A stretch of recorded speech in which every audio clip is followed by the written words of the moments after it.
and welcome back to Coach's Corner for Mizzou Hockey. My name is Luca Vitale, alongside me, Coach Bucher, Coach Locke Thompson. And guys, what a series sweep against Dallas Baptist. You guys finished your home schedule undefeated on home ice, so congratulations on that feat. So, Coach, what's your biggest takeaway from this Dallas Baptist series? Well, I think there's two takeaways. Number one, we realized last weekend in Arkansas,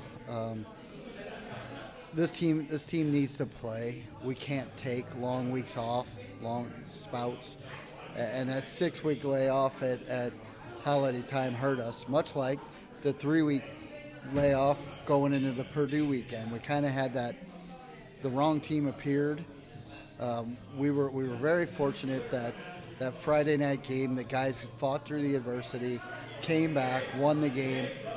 It was important because that Friday night game happened to be the game we counted from Maca. So as you look at it, with Arkansas and Missouri State, we are now undefeated against the two teams that were battling for that first place hole. So it should put us in a good spot for Maca playoffs. We'll see. I know Missouri State and Arkansas are playing this weekend. My hope is they split. And then you get into this weekend with Dallas Baptist, and when they got out on the ice or on the bench, and you look at the bench and you're like, my God, there's only like 10 guys over there.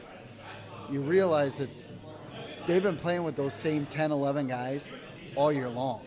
That was nothing new for them. They took Arkansas to an overtime loss just a few weeks before break, right? And it's real difficult as the team on the other side that has a full bench, and you're looking at it going, at some point in time they got to run out of gas, and they didn't, right? It wasn't until the last 10 minutes, 11 minutes of the third period that you could tell that their legs were gone. There wasn't a whole lot left, but I give credit to them for the battle they put on for 5.5 periods. And then you look at us, and I challenge the guys in between the second and third to make the decision. Were we going to try to play the game that we've been playing for 2 periods that was Dallas Baptist game, or were we going to play our game? And they made the decision to go out and play our game and score goals, and we were able to take a good 7-1 win today. That's important. We need to keep doing that, keep sending that message. You mentioned that the 10, 11 guys on the bench, you're comparing Dallas Baptist's bench compared to Mizzou's, and you can take a look a couple years back, that was Mizzou. You would look back and say, there's Austin Gass, there's Clayton Lieberman, Logan Conroy, and there's only 8 of us. Holden Carroll, like 2-minute shifts. And I couldn't imagine doing shifts like that. So obviously Dallas Baptist stuck it to the very end, 10 minutes, and then the wheels started falling off for them because you mentioned that they ran out of gas. But Christian Beckett, one of the best players in all of D3 hockey. And if we're going to compare Christian Beckett points totals of all of hockey, all of the ACHA, he's in top 20 in terms of points in the ACHA with 2 games in hand. So you guys did a very good job containing him. He scored twice in the first game, but you guys held him scoreless in this game. What goes into that? What goes into containing playmakers like a Christian Beckett or like a Kyle Cruz on an Arkansas? So the systems that we play, it really becomes not so focused on one player.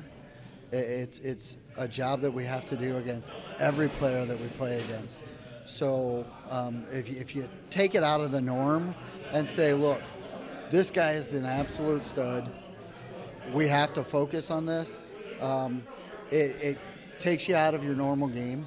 So I didn't mention a whole lot about that situation, and just let the guys play. Kyle Cruz is a different animal. He played for me. I had Kyle for 2 years, and I can tell you, I have never met a kid at that time that would stand in front of 150 shots a year, plus score 30, 40 goals. I'm the one responsible for sending them to Arkansas. Now I want him at Mizzou. I wish he was here with us, right? So go figure. But it's you look at where we're at now. You got the new kids on the block that showed up, right? And we now have a roster where when somebody like Danny Rudman goes out and is hurt, we can use the guys that have been playing sparingly for us this year, but have some experience and can fill those holes. It's going to count a lot when we get to the MACA playoffs. More importantly, it's going to count when we get to nationals. That 6 wins, it takes it out of you. There's a lot of bumps and bruises and a lot of injuries, and you got to have people to fill the holes, and I think we're in that spot now. So I do want to talk about Jack Dobbs. Obviously, that Arkansas outing, I'm sure that's definitely an outing that he wants to make a distant memory. That was not exactly his best outing. I mean, he was pulled out midway through the second period, but his effort against Dallas Baptist, he was sensational. He made the saves that he needed to and only 1 goal behind him. So, Coach Thompson, how are you able to just bounce back from such a rough outing, get your confidence back in just such a short amount of time? Yeah, I mean, Jack obviously did a great job. As a goalie, one of the things you have to have is a short memory when you're talking about a bad goal given up or a bad game as a whole. And he really exemplified that from last weekend to this weekend. And even that Arkansas game, certainly not the game he wanted to have, but a lot of those goals still were not on him. But he did a great job coming back and, quite honestly, playing a really difficult game today. He did not see a ton of shots today, but he definitely made the saves he needed to. That's oftentimes the toughest type of game to play for a goalie, is where you're not constantly out there stopping the puck, and he made a lot of good saves. And just talking about the ACHA rankings really quick, that 5th set of the rankings came out not too long ago, and you guys are 4th now in those rankings, highest ranking in Mizzou's D3 history. So what does that say about you guys? You mentioned earlier in the season, you said it was going to be hard to climb that ladder, but you guys are at 4. Only Grand Valley State, Florida Gulf Coast, and Lawrence Tech are above you guys, and you won't play them in the regular season, but you could see them down the road. But what does that number 4 say about you guys? Well, number 4 says we're legitimate, and we know that, right? And as we talked about it, we won't see those guys. We won't see Grand Valley State. We won't, but that's okay. The biggest part for us, the most important thing, when you look at the whole ranking situation, is you got to be high enough to put yourself in a guaranteed spot for nationals, right? We saw what happened last year at the MACA to go for that guaranteed spot by winning the playoff. Well, all it takes is a bad bounce. All it takes is a team that suddenly gets hot with a goaltender or a goal scorer, and the team that you think should have won based on their whole season doesn't win. And then you move to the semifinals and you're like, well, where's that team at? Well, that's why playing solid all season long and performing the way that the league expects you to perform matters. Because with a ranking of 4, it might change. We might go back to 5 or 6 after the loss to Arkansas. Who knows? But you're still in that top 10, and that top 10 means something. Quite honestly, it makes your assignment hole and pool hole a little better than winning that guaranteed spot for MACA. So I do want to talk about the new kids on the block, obviously. Mason Budde, Ethan DeGroat, and Tyler Williams. 2 of them now have goals on this team. Other one has a couple of oh, that's right. They all have. I'm sorry about that. All 3 of them have goals, and it's only been 4 games. So that's obviously impressive, but I do want to ask, what do these 3 guys bring to this team? They bring more of the same. It's the skill, the speed, the tenacity.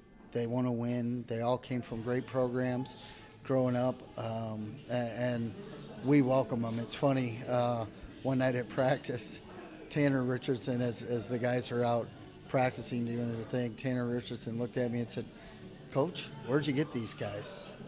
And before I could answer, he said, "Can you find more?" So the guys on the team have welcomed them from moment one. They realize the ability they have. They're all good people on and off the ice. So it's a good fit for the culture that's already been built and developed by people like Holden Carroll and Nick and Hayes, and we want to make sure we're bringing in the right guys, but we need to make sure we're bringing in the guys that are going to help us compete at the next level. At the same time, chase that national championship this year. So. I do want to talk about the leaders. You mentioned Nick Spolec. Obviously, Holden Carroll definitely be going down in Mizzou history forever for his impactfulness, and obviously the Mizzou's history. He goes down as the most most block shots, 267 to be exact. But Coach Thompson, I do want to ask you obviously before we get to this Maryville and SLU series next week, I do want to talk about the leadership on this team. Obviously, you're going to lose a big player in Nick Spolec at the conclusion of the season.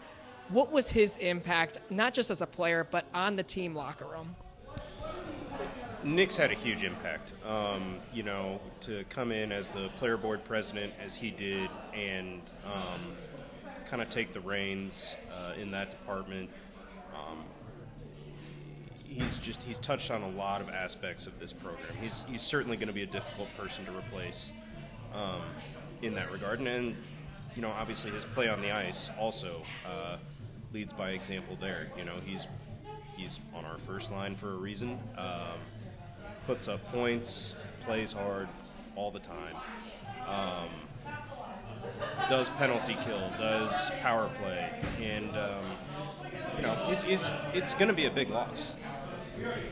Yeah, I definitely agree. But you guys obviously got lots of talent, so hopefully throughout next season, maybe a couple of growing pains, but you guys will be obviously back on your way. I mean, unfortunately, obviously, all you guys know, the good teams, they got to be able to replace their talent. Obviously, Arkansas is going through that this year without Cameron McAtee and Griffin Sugasawara, without their best playmakers from a couple of seasons ago. But let's talk about that Maryville and SLU series. You guys get to go to the Flyover Classic at Centene in St. Louis. Can you just sort of talk to us, what's that going to be like, just playing in an outdoor facility? Hopefully not too warm. Right, exactly. You worry about it being too warm. Outdoor rinks tend to get slushy and soft. It's a good friendship rivalry with SLU, and it'll certainly keep our wheels going as we lead into MACA playoffs the following week, right? The Maryville games, to me, is the more important one. You got two programs on the rise, two programs that you got some of those D3 kids from Maryville that are hoping to make their D2 team next year. We're making that transition next year.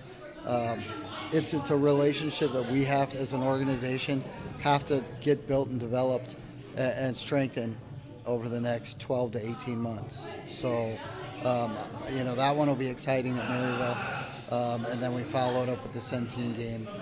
And then more importantly, we have MACA playoffs the following weekend. So. And last question for Coach Thompson here. What's the message for the team down the stretch? Just keep doing what you're doing. I mean, obviously we've come back from semester, went into the semester on a really hot winning streak. Came back, had a really, really tough weekend at Arkansas, gutted out that first win, lost the gas in the tank during that second game, and just played a really, really tough team in Dallas Baptist. And, the best teams have to find ways to win when they're not at their best, and we certainly did do that last night. The message is to just keep grinding. Keep at it. All right, everyone, thanks for tuning into Coach's Corner. Be sure to follow us on social media, subscribe to this YouTube channel, and visit our website. And thanks for tuning in. We'll see you next time.